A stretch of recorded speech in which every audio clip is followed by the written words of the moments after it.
আসসালামু আলাইকুম বন্ধুরা, দেখুন এই একটা আঙ্গুর গাছ।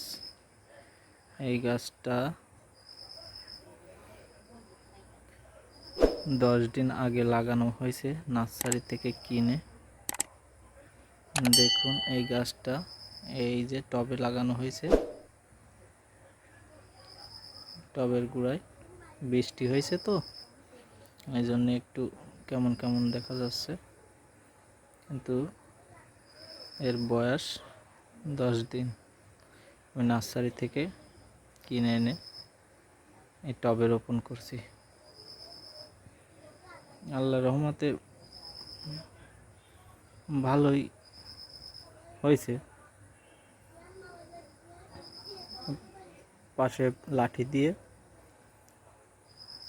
বেঁধে দেওয়া হয়েছে আর কি। এই দেখেন গাছের অবস্থা, এই যে নার্সারির আঙুরের চারা দেখুন।